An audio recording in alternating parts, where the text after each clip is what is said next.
જય હિન્દ વિદ્યાર્થી મિત્રો, ઓમ ટ્યુશન ક્લાસીસના ઓનલાઈન પ્લેટફોર્મ પર આપનું હાર્દિક સ્વાગત છે। વિદ્યાર્થી મિત્રો, શું તમને ખબર છે કે અમુક જે છોડ રહેલા હશે એમાંથી આપણને એના ફળ સ્વરૂપે કોઈ પણ જાતની વસ્તુ મળતી હોય છે। દાખલા તરીકે બટાકાનો જે છોડ હશે એમાંથી આપણને શું મળવાના છે? બટાકા મળવાના છે। પણ આ બટાકા જે રહેલા છે શેનો ભાગ છે?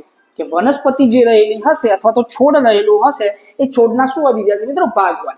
એ છોડના કયા કયા ભાગ રહેલા હશે એ ભાગ આપણે વિશે જાણવું હોય તો એ પહેલા ભાગ જોઈએ છે કે આ જે ભાગ રહેલો છે એને શું કહીશું? આપણે પ્રકાંડ તરીકે ઓળખીશું। શેના તરીકે ઓળખીશું? પ્રકાંડ એટલે સ્ટીમ તરીકે। જમીનના આ જમીન હશે, જમીનના નીચે અંદરના ભાગે આપણને જોવા મળશે એને આપણે શું કહીએ છીએ? મૂળ તરીકે ઓળખીશું। શેના તરીકે? મૂળ તરીકે ઓળખીશું। અને પછી શું થતી હશે તો કે આપણા જોડે જે છોડ રહેલો હશે અથવા તો વૃક્ષ રહેલું હશે, જે ઝાડ રહેલું હશે એની શું થતી હશે? શાખા પડતી હશે। શું હશે?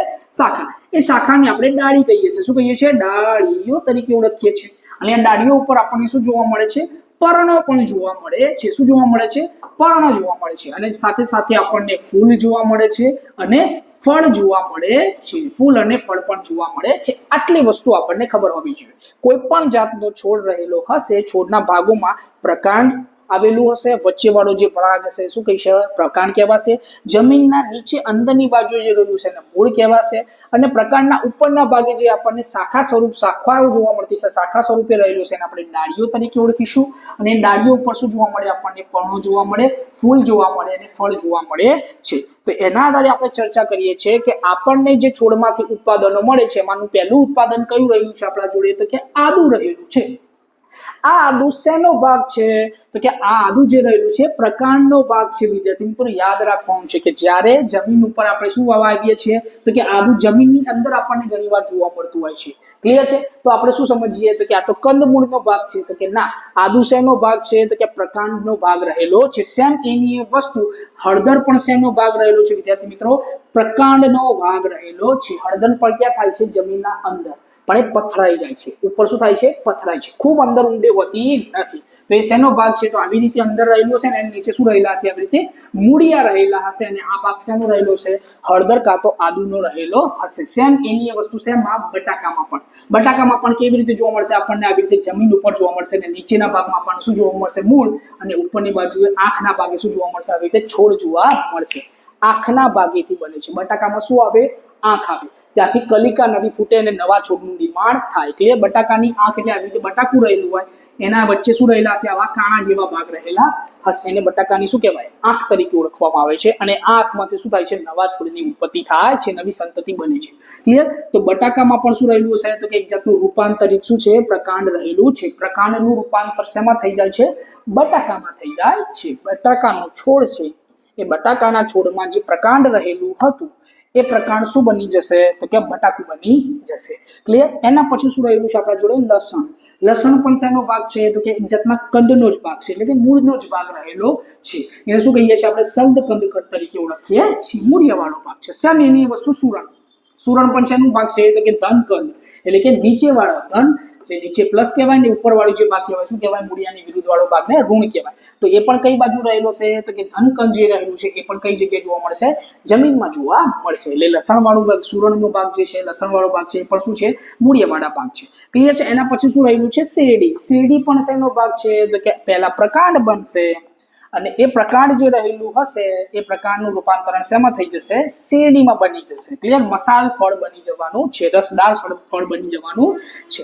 એના પછી શું જોઈએ છે આપણે? સલગમ। સલગમની આપણે ચર્ચા કરીએ તો સલગમ જે રહેલું છે એ મધ્ય જે ભાગ રહેલા છે, મધ્ય એશિયાના જે દેશો છે, કઝાકિસ્તાન, કિર્ગિસ્તાન, તાજકિસ્તાન, તુર્કમેનિસ્તાન, ઉઝબેકિસ્તાન, એ બધા જે દેશો રહેલા છે એ બધા દેશોમાં તાજકિસ્તાનનું જે છે સારું ફળ ગણાય છે। ક્લિયર છે? તો એ સલગમ ઘણા બધું એ લોકો વધારે ખાતા હોય છે। તો સલગમ છે, ગાજર છે, શક્કરિયા છે, એ બધા શું છે? તો કે રૂપાંતરિત મૂળ છે। મૂળ હશે, આના જે છોડ રહેલા હશે એનું મૂળ હશે, મૂળ શેમાં રૂપાંતરિત થઈ જશે? તો કે એનું મૂળ ગાજર બની જશે, શક્કરિયા બની જશે અને સલગમ બની જાય છે। ક્લિયર? એના પછી શું છે આપણા જોડે? તો કે લવિંગ રહેલું છે। શું રહેલું છે? લવિંગ। લવિંગ શેનો ભાગ છે છોડનો? તો કે ફૂલની જે કળી રહેલી હશે ને એનો વિકાસ થશે નહીં। ફૂલ હોય ને, ફૂલ જ્યારે ઉગવાનું હોય ને પહેલા એની કળી બને અને કળી બન્યા પછી ફૂલ ખીલે। દાખલા તરીકે આવી રીતે સમજો કે આવી રીતે ફૂલ બંધ રહેલું હોય, પછી ધીમે ધીમે શું થશે? તો કે આના પાંદડાઓ આવી રીતે ખુલતા જાય। ક્લિયર છે? ફૂલના અને પછી આવી રીતે ફૂલ બને। એ દરમિયાન જે કળી વાળો ભાગ રહેલો હશે એ કળીવાળો ભાગ સુકાઈ જાય છે અને શું કહેવાશે, શું બની જશે, લવિંગ બની જશે. તો ફૂલનો ભાગ છે. ક્લિયર? નાથી શું બનશે, લવિંગ. તમે લવિંગ જોયું હશે તો આવી રીતે જ રહેલું હશે, આમ કરીને ઉપર આવી રીતે ભાગ રહેલો હશે અને આવી રીતે રહેલું હોય છે. ક્લિયર? નેક્સ્ટ એના પછી ચર્ચા કરીએ તો શેની વાત છે, કેસરની વાત છે. શેની વાત છે, કેસર.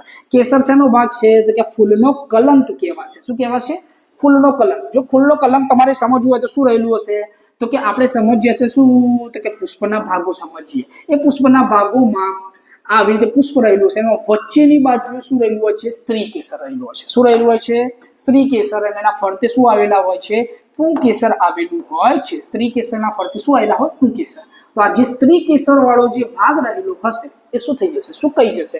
અને સુકાઈ જાય પછી એને આપણે શેના તરીકે લઈ લઈશું, તો કે કેસર તરીકે એનો વિકાસ કર્યો આપણે લઈશું, ઉત્પાદન સ્વરૂપે મેળવીશું. ક્લિયર? એના પછી શું રહેલું હશે, તો કે હળદર રહેલી હશે. શું રહેલી હશે, હળદર. જેની ચર્ચા કરી દીધી. શેનો ભાગ છે, પ્રકાંડ. તો પ્રકાંડનો કયો કયો ભાગ થયો આપણને યાદ રહી જવું જોઈએ. આદુ એક જાતનું પ્રકાંડ જ છે, બટાકા પણ એક જાતનું શું છે, પ્રકાંડ રહેલું છે. સેમ એવું શેરડી પણ શું છે, એક જાતનું પ્રકાંડ જ રહેલું છે. અને હળદર પણ શું છે, તો કે પ્રકાંડમાંથી વિકાસ પામીને ઉત્પાદન મળેલું છે. ક્લિયર? આટલી વસ્તુ ખબર હોવી જોઈએ. જ્યારે બાકીના જે ભાગ હતા એ શું હતા, મૂળિયાના ભાગ હતા. લસણ છે, સુરણ છે, સલગમ, ગાજર, શક્કરિયા છે, આ બધા શેના ભાગ હતા, મૂળના. અને ફૂલના ભાગો કયા હતા આપણા જોડે, તો કે લવિંગ અને કેસર રહેલા હતા. તો આ પણ વિદ્યાર્થી મિત્રો આપણા માટે ખૂબ જ ઇમ્પોર્ટન્ટ છે.